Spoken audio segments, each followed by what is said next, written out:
കേരളത്തിൽ കഴിഞ്ഞ 24 മണിക്കൂറിൽ 2 ജില്ലകളിൽ ഉയർന്ന തോതിലുള്ള അൾട്രാവയലറ്റ് രശ്മികളുടെ സാന്നിധ്യം രേഖപ്പെടുത്തി. ഇടുക്കി, കൊല്ലം ജില്ലകളിലാണ് റെഡ് അലർട്ട്. പത്തനംതിട്ട, ആലപ്പുഴ, കോട്ടയം, പാലക്കാട്, മലപ്പുറം ജില്ലകളിൽ ഓറഞ്ച് അലർട്ടാണ്.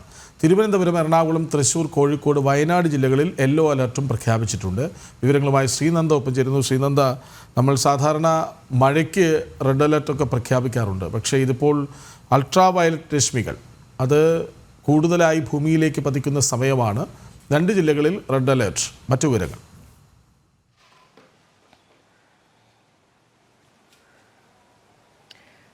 കൃഷ്ണരാജ്, 2 ദിവസം മുൻപ് ഇന്നലെയും മിനിഞ്ഞാന്നുമായി കേരളത്തിലുടനീളം സംസ്ഥാന വ്യാപകമായി തന്നെ മഴയുണ്ടായിരുന്നു, മഴ ലഭിച്ചിരുന്നു. എന്നാൽ ഇപ്പോൾ ആ ഒരു വേനൽ മഴ ലഭിച്ചോ എന്ന് കൂടി നമുക്ക് ചോദിക്കേണ്ടിയിരിക്കുന്നു. അത്രമാത്രം താപനില ഉയർന്നിരിക്കുന്ന ഒരു സാഹചര്യമാണ് ഇപ്പോൾ ഉണ്ടായിരിക്കുന്നത്. കൃഷ്ണരാജ് പറഞ്ഞതുപോലെ മഴയ്ക്കാണ് നമ്മൾ ഈ റെഡ് അലേർട്ടും അങ്ങനെയൊക്കെ നമ്മൾ കേട്ടിട്ടുള്ളത്. എന്നാൽ ഇപ്പോൾ വേനലിനും ഒരു റെഡ് അലേർട്ട് പ്രഖ്യാപിച്ചിരിക്കുകയാണ്. ഇടുക്കി, കൊല്ലം ജില്ലകളിലാണ് റെഡ് അലേർട്ട് പ്രഖ്യാപിച്ചിരിക്കുന്നത്.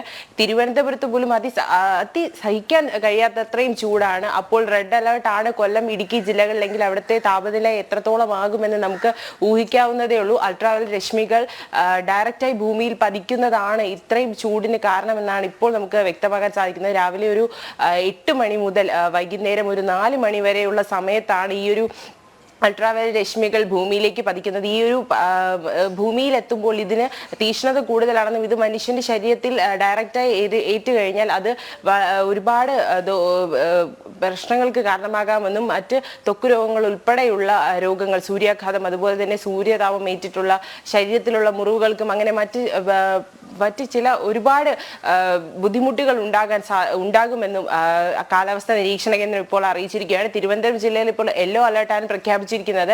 എന്നാൽ റെഡ് അലർട്ടിന്റെ സൂചകമായ താപനിലയാണ് തിരുവനന്തപുരത്തും ഇപ്പോൾ നമുക്ക് റിപ്പോർട്ട് ചെയ്യാൻ സാധിക്കുന്നത്. അതുപോലെ തന്നെ പത്തനംതിട്ട, കോട്ടയം ജില്ലകളിൽ ഓറഞ്ച് അലർട്ടാണ് പ്രഖ്യാപിച്ചിരിക്കുന്നത്. ഈ ജില്ലകളിലും താപനില അതികഠിനമാണ്. താപനിലയേക്കാൾ കൂടുതലും അൾട്രാവയലറ്റ് രശ്മികൾ ഡയറക്റ്റായി ഭൂമിയിൽ പതിക്കുന്നതാണ് ഈ ഒരു ചൂട് ഇത്ര വേഗത്തിൽ കൂടാനുള്ള സാഹചര്യം ഉണ്ടാകുന്നതെന്നാണ് നമുക്കിപ്പോൾ കാലാവസ്ഥാ നിരീക്ഷണ കേന്ദ്രത്തിൽ നിന്നും വ്യക്തമാകാൻ സാധിക്കുന്ന വിവരങ്ങൾ എന്ന് പറയുന്നത്.